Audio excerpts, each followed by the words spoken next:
పశ్చిమ గోదావరి జిల్లా నరసాపురం వద్ద గోదావరి ఏటిగట్టు పనులపై స్థానికులు మండిపడుతున్నారు. సుమారు 28 కోట్లతో చేపట్టిన ఈ పనుల్లో నాసిరకమైన రాళ్లను వినియోగించడం వల్లే గట్టు కోతకు గురైందని, దీనిపై ప్రభుత్వం స్పందించి పనులు చేపట్టిన కాంట్రాక్టర్ పర్యవేక్షించిన అధికారులపై చర్యలు తీసుకోవాలని స్థానికులు డిమాండ్ చేస్తున్నారు.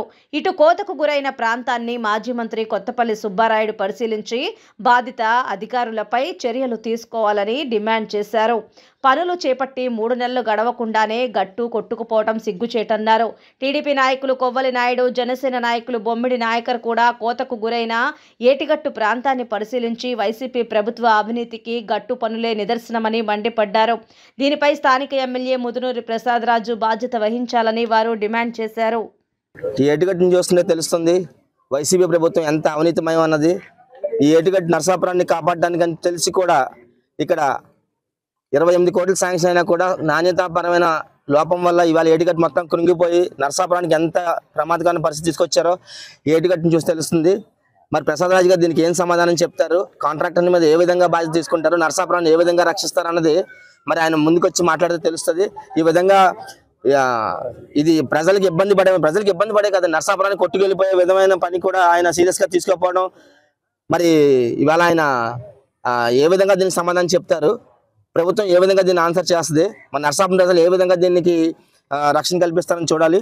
ఇవాళ మరి అధికారులు ఏ విధంగా చర్యలు తీసుకుంటున్నారు, దీనికి తక్షణంగా కాంట్రాక్టర్ మీద చర్యలు తీసుకుని అధికారులు దీనికి ఎమర్జెన్సీగా దీనికి ఫిక్స్ చేయడానికి ఈ ఏటిగట్టు రివెట్మెంట్ అంతా కూడా చాలా స్ట్రాంగ్గా ఉండేందుకు చర్యలు తీసుకోవాల్సిందిగా కోరుతున్నాం.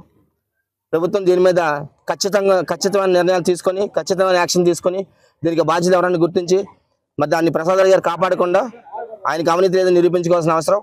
ఈ ఏటిగట్టుని నరసాపురాన్ని కాపాడవలసిందిగా కోరుతూ మన మాధవపాలెం ఏటిగట్టు దగ్గర గడిచినటువంటి ఫ్లడ్స్ టైంలో ఇక్కడ గట్టు కుంగిపోవటం చాలా తీవ్రమైనటువంటి ప్రమాద పరిస్థితుల నుంచి ఆ రోజులు భగవంతుడు కాపాడటం మూలంగా ఎప్పుడైతే ఇక్కడ గట్టు పూర్తిగా స్థాయిలో డ్యామేజ్ అయిందో వెంటనే ఫ్లడ్ తగ్గిపోవడం మూలంగా ప్రమాదం లేకుండా అక్కడ ఉన్నటువంటి ప్రజానీకం అంతా ఫిషర్మెన్ కమిటీ సోదరులు కానీ నరసాపురం పట్టణ సోదరులు అందరూ కూడా రక్షింపబడ్డారని సందర్భంగా తెలియపరుస్తున్నా. అప్పుడే ఫ్లడ్స్ వెళ్ళిపోయి నీళ్ళు అప్పుడే సంవత్సరం దగ్గర 10 నెలలు గడుస్తుంది. అయినప్పటికీ కూడా ఇంతవరకు కూడా ఈ వర్క్ కంప్లీట్ చేయకపోవటం చాలా శోచనీయమని సందర్భంగా తెలియపరుస్తున్నా. ఎందుకంటే కొన్ని పనులు ఎప్పుడు చేసినా పర్వాలేదు, కొన్ని పనులు నెమ్మదిగా చేసినా పర్వాలేదు, కానీ ఇటువంటి గోదావరి సముద్రం కలిసేటువంటి ప్రాంతంలో, కరువు ఉన్నటువంటి ప్రాంతంలో, లక్షలాది మంది ప్రజానీకం నివసించేటువంటి ప్రాంతంలో ఇంత ప్రమాదకరమైన పరిస్థితి ఉన్నటువంటి వర్క్ని ఏదో